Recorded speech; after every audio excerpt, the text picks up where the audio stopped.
Hi, my name is Misha Calvert, and this is Film on Tape, an audio library of everything that I have learned as a filmmaker.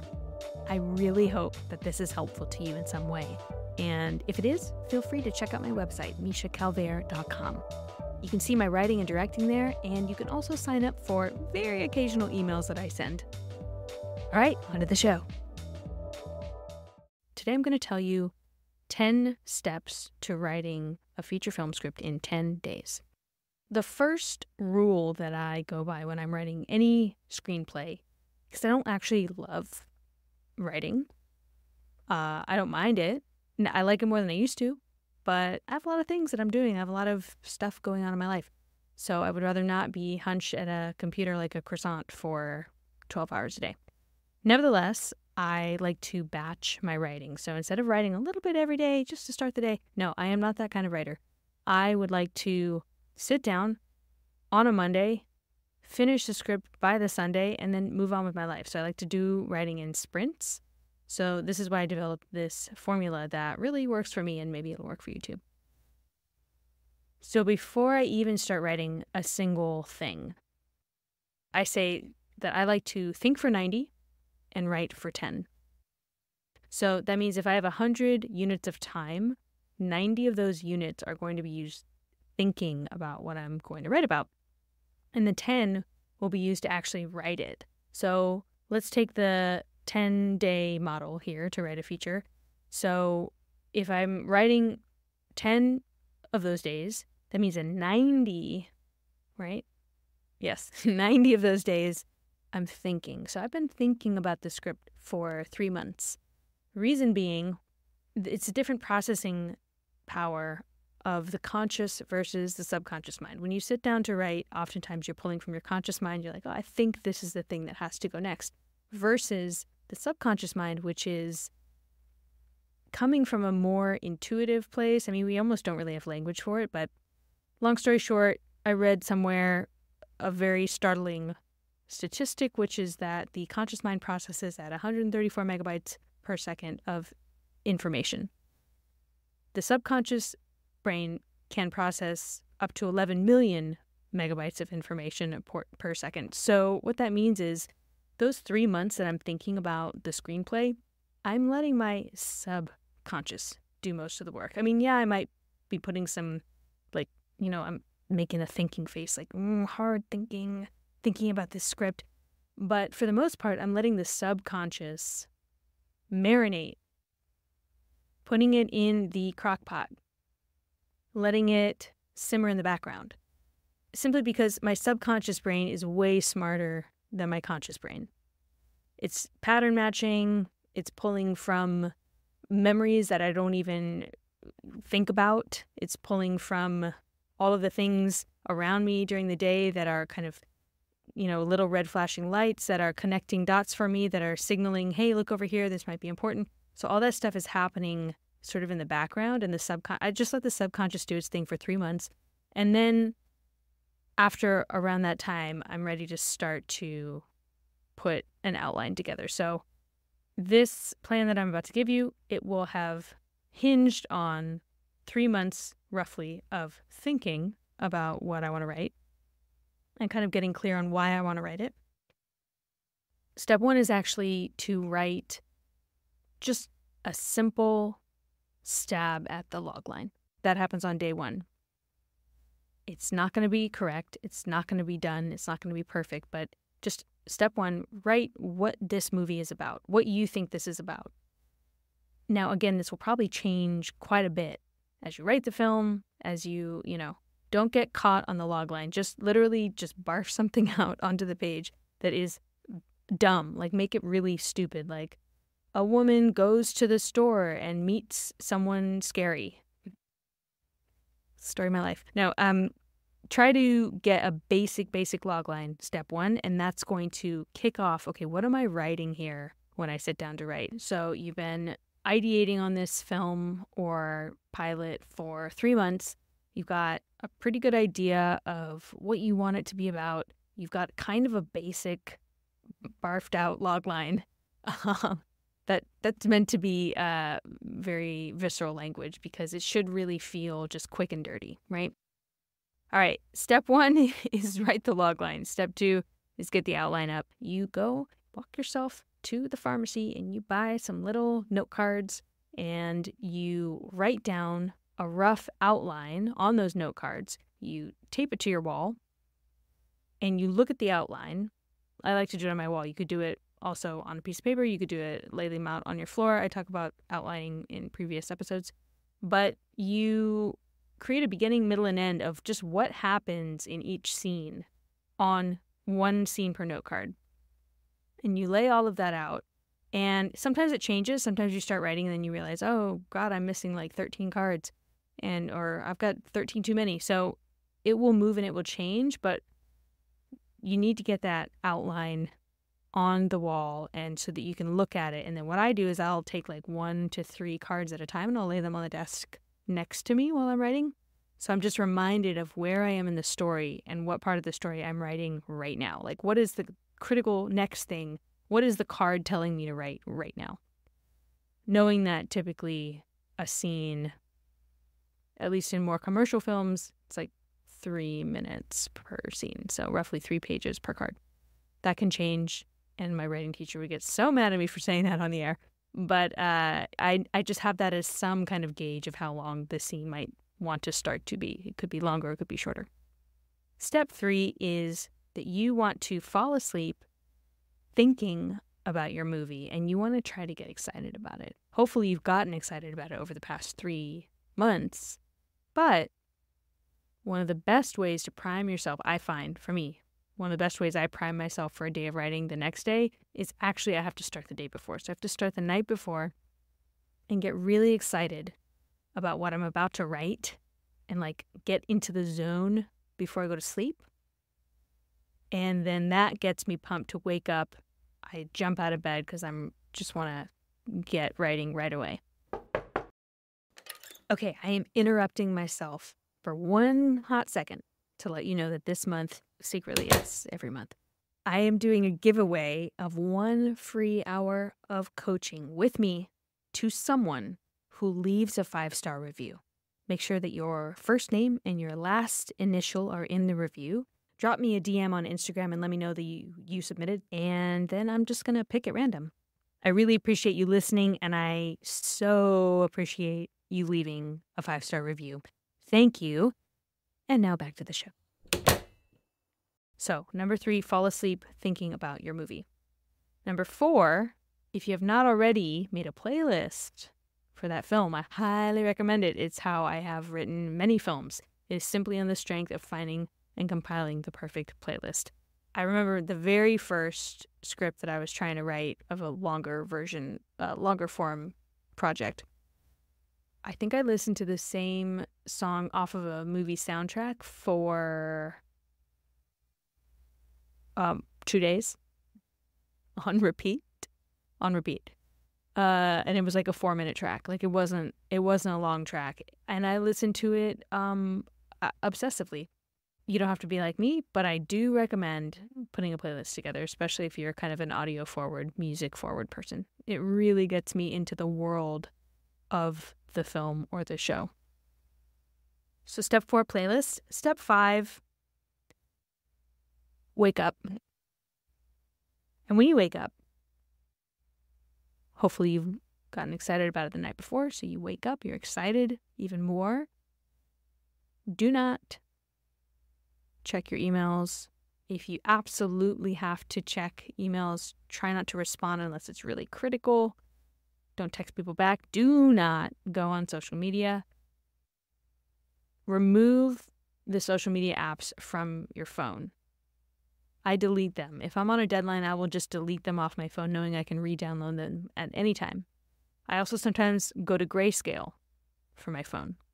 So you can do that in settings where you no longer see the colorful colors of your phone, because that is very distracting and makes me not want to do anything else except look at the pretty colors on my phone. So I'm just very realistic about that, and I'm very childlike about it. Well, if you can't keep candy in the house, then don't keep candy in the house.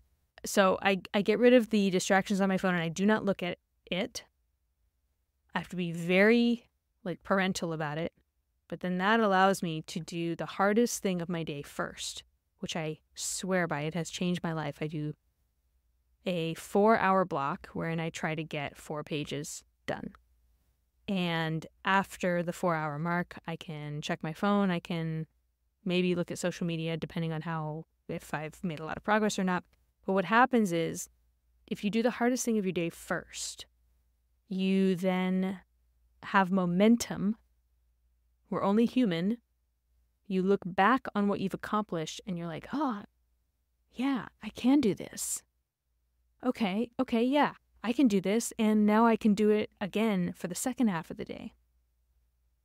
So you're only human, and most writers struggle with feeling like they're good enough to write something really great. I mean, most people struggle with confidence or self-esteem in some form or another. I think not knowing if we're going to be able to pull something off is a big cause of procrastination. Not knowing if what you're going to do is going to be good enough, and like kind of prematurely coming to the conclusion that it is not going to be good enough is, I find, a common cause of procrastination. So I try to eliminate that by having the wind at my wings when I first wake up. The brain literally has more energy when you first wake up anyway. So I try to get the hardest thing done at the top of my day. Then at 4 hours, I usually have breakfast and maybe check emails and maybe get back to some people. But I actually don't really like to communicate a lot when I'm in a writing sprint, because I want to stay in the flow. I want to stay in the world of the project. Just to recap, step number 5, wake up and don't check any of your social media. And if possible, don't check your text or emails either.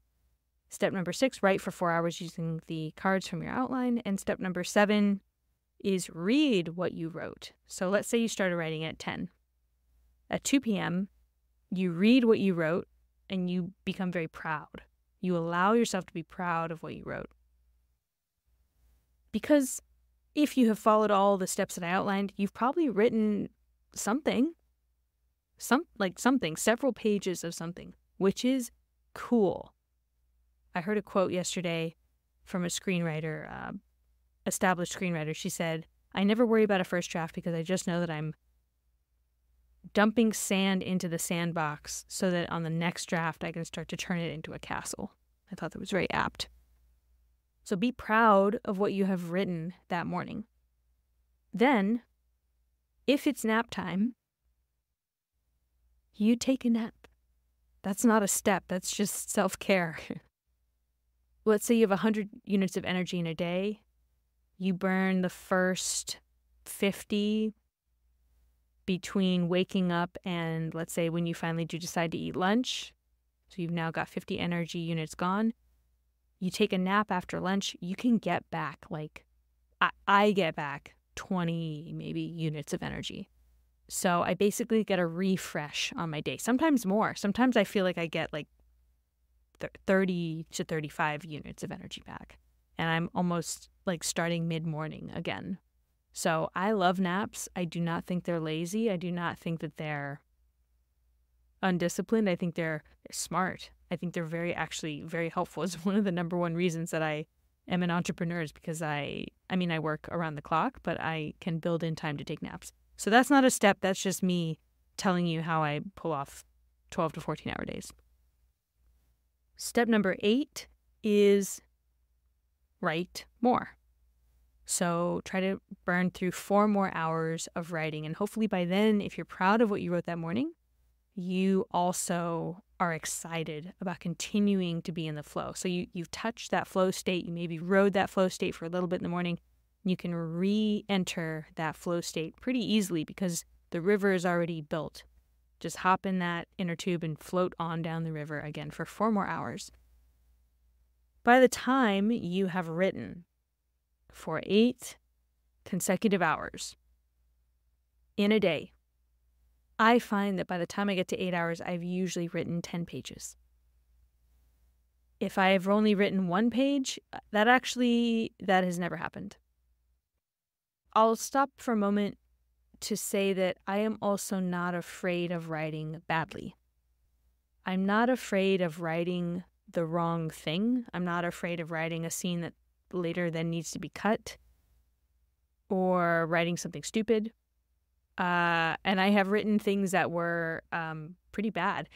More so in the beginning of my writing career, I would write things that were like really heady or too complicated, didn't really make sense, maybe self-indulgent. And then I got really good at writing. And then just recently I wrote a script that I thought was going to be great. And I brought it into my writing class. My writing teacher compared it to a soap opera. And I was like, oh, I haven't felt this feeling in a long time. Maybe it is really bad. In fact, it is kind of okay. The dialogue is like pretty bad, but that's okay. It doesn't mean I'm a bad writer. It just means I didn't really care about the dialogue this time around. And that was true. I didn't really put that much thought into the dialogue, and it was quite melodramatic. So then on the next pass, I fixed it. I'm able to, with an 8-hour stretch, get through 10 pages because I really try and turn the faucet on full blast and not censor what I'm writing the first time. How do I know that I'm not just shooting in the dark, like wildly off target? Because I have already thought about this for 3 months. I've made an outline, and I have arrived at a logline, which is somewhere in the ballpark of what this movie or show is about. I find TV pilot writing harder than feature film writing because TV writing is more mathematical and there's also less time in order to get in and out. A TV pilot is the hardest episode to write, other than maybe the finale, but I think the pilot is harder because you're trying to get people to be a fan. You're trying to get them to watch episode 2. And if the mathematical pieces are not in place, you're going to lose your audience. So the pressure is quite high for a TV pilot. Whereas a feature film, I find you just have a lot more room for error and a lot more room for poetry and for letting things organically unfold versus trying to fit them into a sort of almost like scripted to the minute structure of what needs to happen at certain points in the pilot script, including act breaks. Anyway, you have now written for 8 hours. You've got your playlist. You've touched the flow state. Maybe you've had a nap. Hopefully you've had some food. Step number 9 is to treat yourself. Do something nice. That could be as simple as stretching your body. It could be going and getting, I don't know, a cupcake. Taking a bath. Something to reward yourself for what you have just done and what you have just accomplished. And hopefully that winds you down so that you're not writing up until midnight, 1 a.m., which can feel really good in the moment, but it is not sustainable. So you do the nice thing at the end of the night to kind of wind your system down and unplug from the sprint that you've just done. And step number 10 is you repeat. If you follow this formula and you really lean hard on, I'm going to write at all costs, like I will write even if it's not great, even if it's mediocre, you will finish a script in 10 days. You will have a 100-page script in 10 days. Now, that script may be mediocre. It probably will be, especially if this is your first script. Do not expect your first script to be good, by the way. Just get it done. Don't get it good, get it done. Even if you have a mediocre finished feature screenplay, you are well ahead of most other writers because most other writers have not done what you have just done, which is sat down to write for most of the day for 10 days. Most writers with an idea for a script do not have a finished version of that script, even a bad version. So with that bad version in hand, you are so far ahead of your colleagues. you are so much closer to getting that movie made or selling that script. Because the next time when you go back in for the rewrite, you already have that loose skeleton to base it off of, and you already have data, what's working, what's not working. Now, what happens on draft 2? That is another episode. Thank you so much for listening to Film on Tape. I really hope that it was helpful to you in some way, and if so, please feel free to leave a 5-star review so that other people know this is a good podcast. If you want to check out my work as a writer-director, you can see it at www.mishacalvert.com, or drop me a DM. The best way to get a hold of me is on Instagram at Misha Calvert. See you next time.